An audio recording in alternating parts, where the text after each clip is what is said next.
हाँ, welcome back. IAS या PCS exam में प्री और मेंस के लिए जो सबसे ज़्यादा ज़रूरी टॉपिक है उसी को हम आगे बढ़ाते हैं इंडियन पॉलिटी में। आपसे बार बार यही सजेस्ट करेंगे कि आप लोग गौर से और ध्यान से इस चीज़ को सुने और आत्मसात करें। ये संविधान में जो इम्पोर्टेंट अमेंडमेंट्स हैं वैसे तो 400 से ऊपर है शायद, परंतु कुछ जो है बहुत ही रिलीवेंट है और वो जो है मीनिंगफुल है और एग्ज़ाम के लिए तो सबसे ज़्यादा मीनिंगफुल है। इसको आप ठीक से समझिएगा, अदरवाइज दिक्कत होगी आपको। और इसमें से क्वेश्चन 100% आएगा, ये मैं लिख के दे सकता हूँ।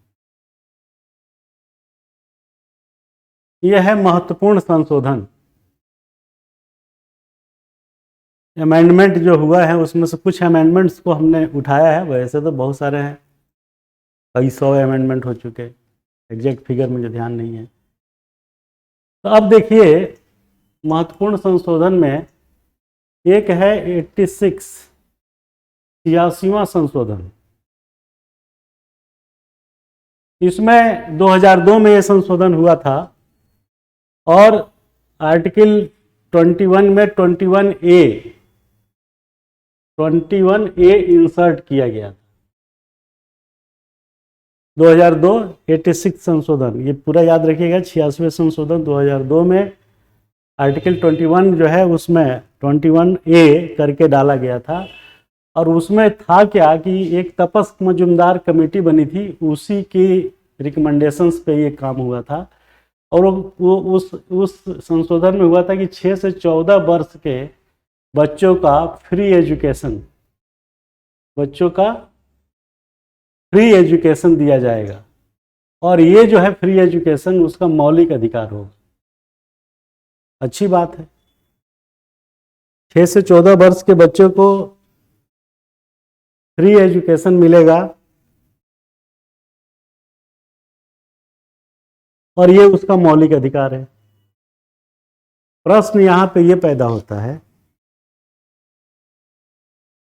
मौलिक अधिकार बना देने से उसका क्रियान्वयन हो गया? पहला सवाल। दूसरा सवाल कि मौलिक अधिकार का क्रियान्वयन राज्य की जो जिम्मेदारी दी गई वो कैसे पूरा करेगा जब उसके पास आवश्यक संसाधन ही नहीं होगा? दूसरा सवाल बन गया। तीसरा सवाल, 6 से 14 वर्ष के बच्चों को निःशुल्क शिक्षा दिलाने में उसके अभिभावक की भूमिका सर्वाधिक महत्वपूर्ण है। कैसे? ये सवाल बन गया। ये सवाल बनेगा कि आर्थिक न्याय के बिना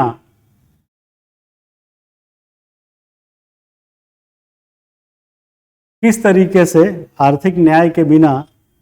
तरीके से अभिभावक अपने बच्चों को विद्यालय भेजने में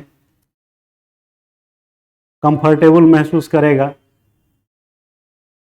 अगला सवाल बन सकता है कि गरीब घर का निर्धन परिवार के बच्चे जिनके खाने के लिए आर्थिक स्थिति ठीक नहीं है, वो कैसे इस मौलिक अधिकार को लागू कराएगा?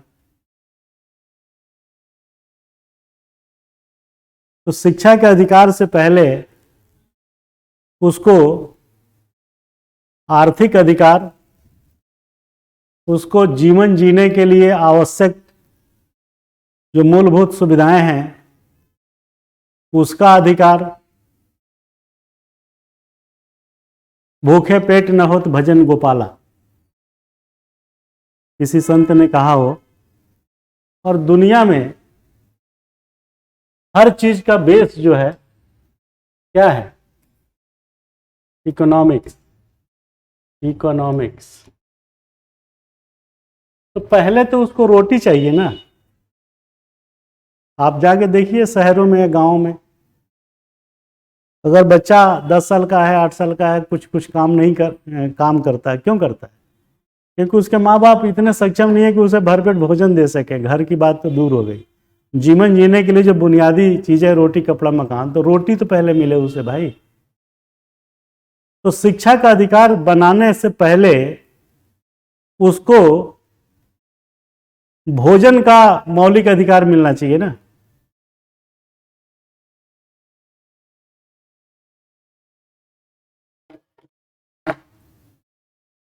तो भोजन का मौलिक अधिकार से पहले शिक्षा का मौलिक अधिकार बनाना कहां तक न्यायोचित है?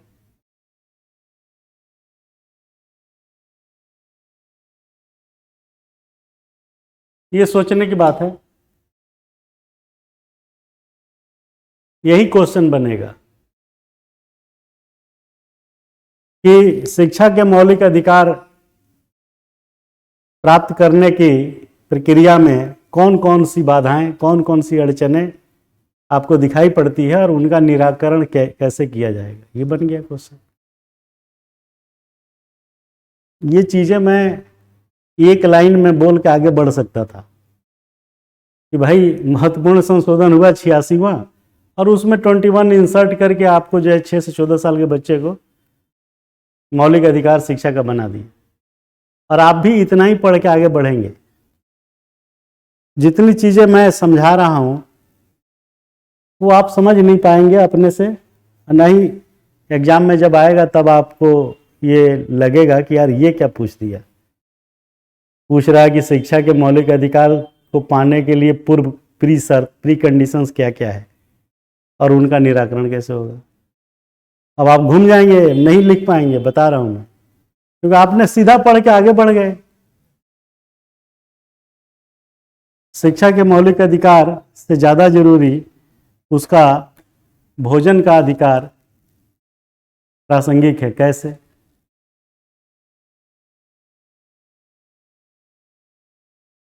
ये सब क्रियान्वयन करने में रिसोर्सेज चाहिए ना, संसाधन चाहिए। तो हम लोग पहले उसको साधन विहीन है तो उसको संसाधन देना पड़ेगा ना, संसाधन युक्त करना पड़ेगा। बहुत सीरियस टॉक में बता रहा हूं। आप खुद मनन करिए, चिंतन करिए, तभी मौलिकता आएगी, जैसे हम तरीका बता रहे हैं। आप ये सोचिए कि मौलिक कर्तव्य के रूप में गार्जियन को जो ड्यूटी दी गई कि वो भी शिक्षा दिलाएगा 6 से 14 साल के बच्चे को, इस पे कभी ध्यान दिया गया? किसी ने सोचा कि वो गार्जियन कैसे अपने बच्चे को स्कूल भेजेगा जब उसके पास खाने के लिए शाम का अनाज नहीं है? तो अपने बच्चे को भेजेगा नाई की दुकान पे, ऑटोमोबाइल रिपेयरिंग की दुकान पे, होटल में बर्तन धोने के लिए, ताकि ये जब शाम को आएगा तो 200-400 रुपया कमा के लेके आएगा तो घर में राशन आएगा। तो क्या ये विरोधाभासी नहीं है? ये क्वेश्चन बनेगा कि शिक्षा का मौलिक अधिकार बिना आर्थिक अधिकार के कैसे प्राप्त किया जाएगा? क्या एक दूसरे के कंट्राडिक्शन नहीं है? अब आप इस तरीके से नहीं पढ़े होंगे और ना ही किसी किताब में ऐसे लिखा है, ये मैं दावा करता हूँ। हमने तो नहीं किसी किताब में उसमें देखा कि इस टाइप से उसको समझाने का प्रयास किया गया हो। जब इस टाइप से क्वेश्चन आएगा तो आप कंफ्यूज होंगे। तो मौलिक अधिकार दिया गया, अच्छी बात है, लेकिन व्यवहारिक तौर से इसका क्रियान्वयन नहीं हो पा रहा है। चाहे वो मिड डे मील स्कीम भी लागू करके सरकार ने देख लिया, दोपहर का भोजन व्यवस्था। माँ कहती है कि तू तो स्कूल जाके खिचड़ी वगैरह खा के आ जाएगा, स्कूल के बजाय ऑटोमोबाइल के दुकान पे, रिपेयरिंग शॉप पे नहीं जाएगा हेल्पर ही करने, होटल में काम करने। तो शाम के राशन नहीं होगा तो तेरे बहन भाई और हम लोग क्या खाएंगे? तेरे बाप पिताजी तो बेचारे वो है, कन्फाइंड टू बेड है, अस्वस्थ है। तो या तो तू कमाएगा या मैं कमाऊंगी, या दोनों कमाएंगे तब भोजन बनेगा। तो क्या ये कोरा मजाक नहीं है शिक्षा का मौलिक अधिकार दिया जाना? आप उस अधिकार को क्रियान्वित कैसे करेंगे, कैसे सुनिश्चित करेंगे कि इस बच्चे को मौलिक अधिकार शिक्षा का मिला है और ये जो है इसको लागू किया जाए और करते हुए देखा जाए। सोचिए जरा।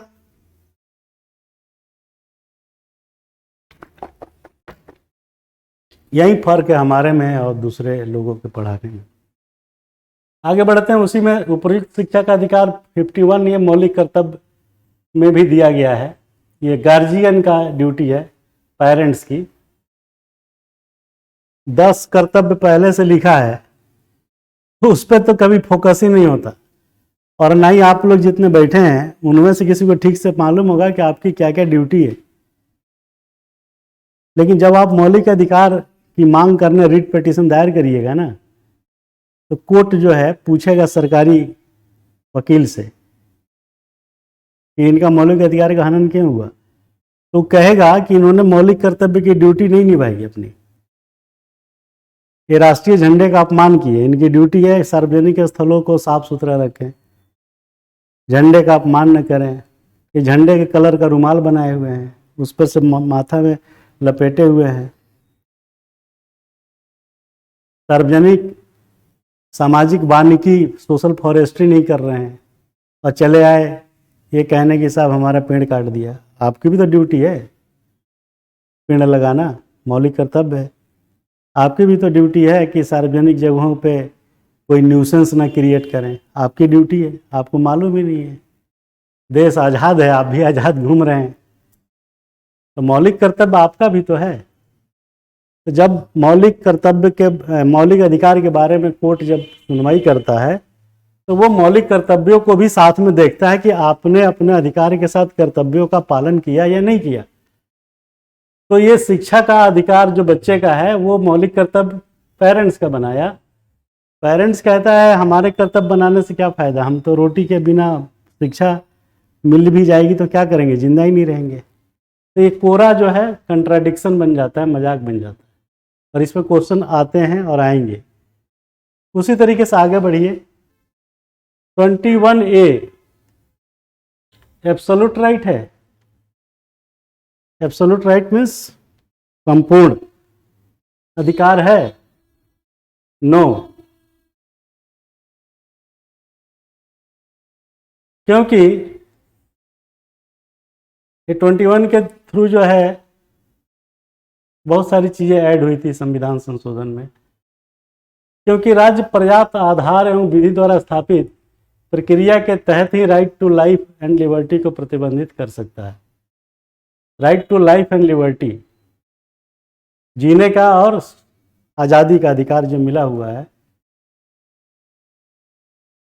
उससे जो है विधि द्वारा स्थापित प्रक्रिया के तहत ही उस पर जो है राज्य जो है प्रतिबंध लगा सकता है। तो 21A जो है एब्सोल्यूट राइट नहीं है। परंतु article 21 right to life and personal liberty, heart of fundamental rights, ये 21 जो है जीने एवं प्राण एवं दैहिक स्वतंत्रता जिसे कहते हैं,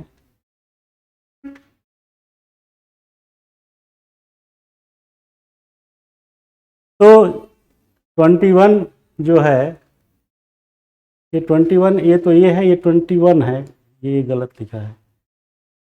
तो राइट टू लाइफ, प्राण एवं दैहिक स्वतंत्रता का अधिकार है आपका, और अगर इसका उल्लंघन होता है तो आप जो है कोर्ट जाएंगे। कौन सा कोर्ट? हाई कोर्ट जाएंगे या सुप्रीम कोर्ट जाएंगे। रिट पिटीशन के बारे में इसमें दिया हुआ है। तो रिट पिटीशन फाइल करिए, जिसमें 5 तरीके के रिट का जिक्र है। ये देखिए, right to life with dignity and meaningful. Emergency के दौरान भी इसको जीने, जीवन प्राण, हिंदी में इसको बोलते हैं प्राण एवं दैहिक स्वतंत्रता।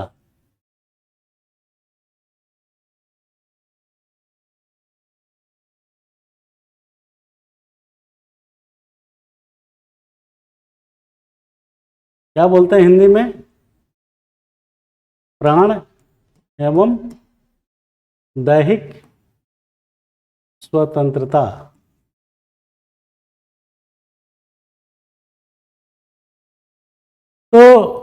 ये इमरजेंसी आपातकाल के दौरान भी इसको जो है सस्पेंड नहीं किया जा सकता। विथ डिग्निटी, वही जो हम पहले बता चुके, गरिमापूर्ण, डिग्निटी एंड मीनिंगफुल। और इस आर्टिकल 21 में राइट टू लाइफ में सुप्रीम कोर्ट के निर्णय के बेसिस पे ये सारी चीज़ें जो है आपको मिलती हैं। क्या मिलती है? प्राइवेसी।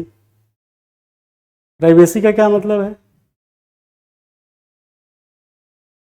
आप अपने घर में हैं, वहाँ पे कोई आके आपको डिस्टर्ब नहीं करेगा without your prior permission, privacy. Hotel के कमरे में हैं, बिना विधि द्वारा स्थापित प्रक्रिया के कोई आपको डिस्टर्ब नहीं करेगा, प्राइवेसी, निजता। विदेश भ्रमण, शेल्टर, आश्रय। कस्टोडियन डेथ से मुक्ति। पुलिस वाले जो पकड़ के आपको लॉकअप में बंद करके पिटाई इतना कर देते थे पहले कि आदमी वही मर जाता था, या हॉस्पिटल ले जाते मर जाता था। सुप्रीम कोर्ट ने इसको राइट टू लाइफ में शामिल किया कि भाई राइट टू लाइफ का मतलब ये है कि कस्टोडियन डेथ ना हो। अगर हुआ तो वो पुलिस वाले जो है सारे थाना जो है अपना FIR अपने हाथ से अपने खिलाफ लिखेगा।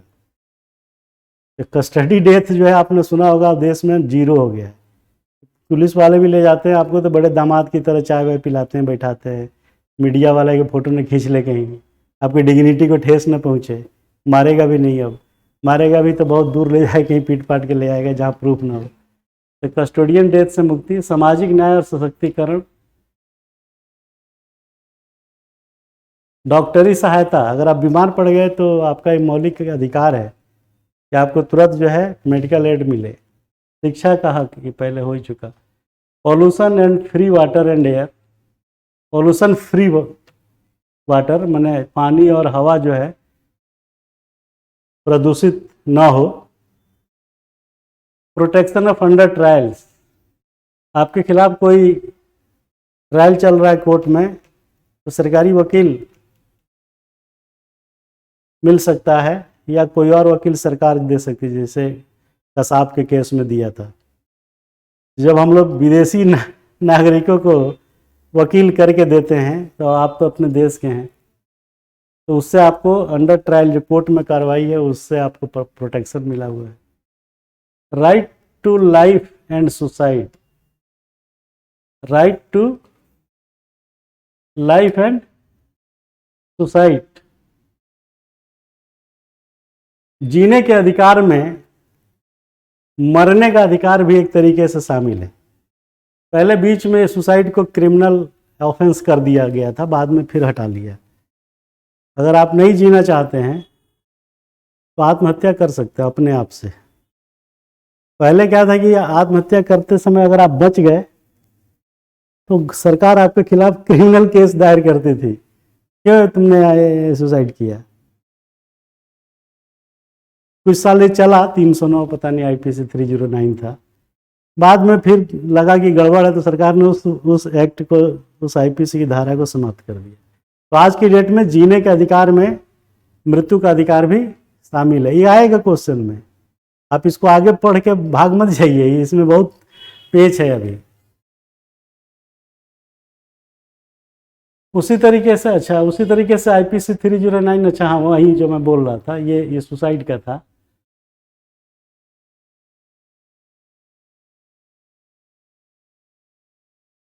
तो वही 309 IPC जो मैं बोल रहा था यहाँ लिखा भी है। 2017 में हटा दिया और उसको डिक्रिमिनलाइज कर दिया कि अब अपराध नहीं, आराम से सुसाइड करते रहिए, बच भी गए तो कोई दिक्कत नहीं। और दया मृत्यु पैसिव यूथेनेसिया लीगल है इस देश में।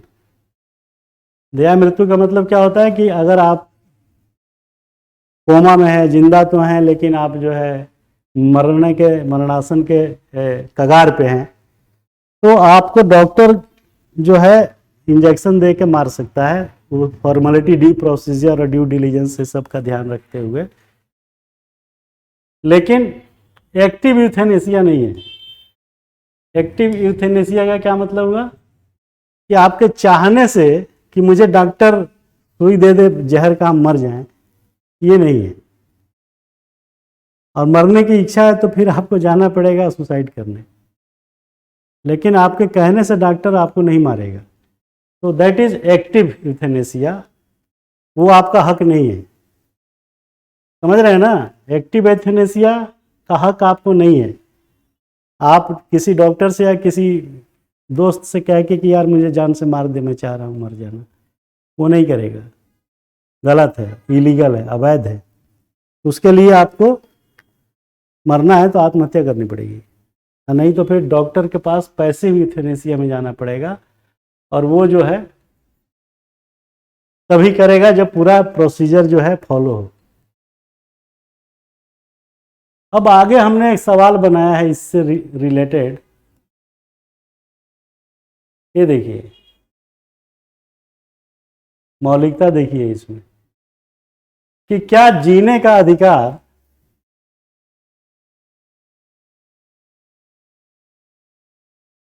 क्या जीने का जो अधिकार है वो निजी, प्राइवेट या इंडिविजुअल के हाथों की एक कृपा पात्र है, कृपा मात्र है? ऐसे में क्या यह विरोधाभासी नहीं है कि हम डिग्निटी एवं मीनिंगफुल लाइफ की बात निरर्थक रूप से करते हैं? जीने का अधिकार आपको प्राणदैहिक स्वतंत्रता का मिला हुआ है, इसका ये मतलब नहीं है कि आपके प्राण की गारंटी ले लिया राज्य ने। कोई थर्ड पर्सन आपको जो है गोली मार देगा, आपके घर में घुस के आपको पत्थर से मार देगा, सिर पे वार करके मार देगा, तो ये मारे जाने का अधिकार जो है सरकार नहीं लेती है। वो बाद में उसकी प्रक्रियागत करके डी प्रोसीजर ऑफ लॉ करके उसको सजा दिलाने का काम राज्य का है, क्योंकि कोई भी क्राइम राज्य के विरुद्ध होता है। परंतु किसी आदमी के द्वारा, थर्ड आदमी के द्वारा आपको गोली न मार दिया जाए रास्ते चलते, ये जो है अधिकार सरकार द्वारा प्रदत्त नहीं है। तो जब आपको जीने का अधिकार में मरने का अधिकार भी शामिल है, जो आप अपने द्वारा आत्महत्या करके कर लेंगे तो इलीगल नहीं हुआ, लेकिन ये जीने का अधिकार तो दूसरे के हाथों की कृपा है, जब चाहे मार देगा। तो यही कह रहा है कि क्या विरोधाभासी नहीं है कि डिग्निटी और मीनिंगफुल लाइफ की बात कहाँ रह गई थी? दोनों एक दूसरे के कंट्राडिक्शन हो गए। तो इस पे तमाम क्वेश्चंस बन सकते हैं और बनते हैं, जैसे हमने आपको एक उदाहरण के तौर पे दिया कि प्राण दैहिक स्वतंत्रता में निष्प्राण कर दिया जाना, उसकी गारंटी सरकार नहीं लेती है।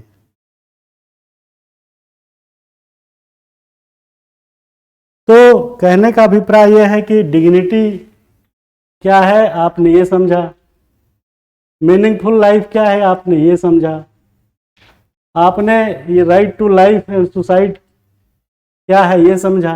21 आर्टिकल 21 में क्या क्या चीज़ें सुप्रीम कोर्ट ने कहा कि जीने का अधिकार और मीनिंगफुल लाइफ जो है राइट टू लाइफ में, इसमें क्या क्या चीज़ें शामिल है ये आता है, ये आपने समझा। और राइट टू लाइफ में जो चीज़ें ऐड की गई है उसके बारे में हमने बताने का प्रयास किया। तो ये सब बातें आप समझ गए होंगे। नेक्स्ट सेशन हमारे दूसरे फैकल्टी मास्टर अनुज, जो आईआईटी से एमटेक हैं, आईआईटी से बीटेक हैं, और वो कई बार इंटरव्यू तक पहुँचे हैं, तो वो जो है आपके बीच थोड़ी देर में 5-10 मिनट में आएंगे और आने के साथ अगला क्लास लेंगे। अच्छा, आ भी गए, वेरी गुड, आइए, वेलकम। तो फिर मिलते हैं 2-4 मिनट ब्रेक के बाद। Thank you very much.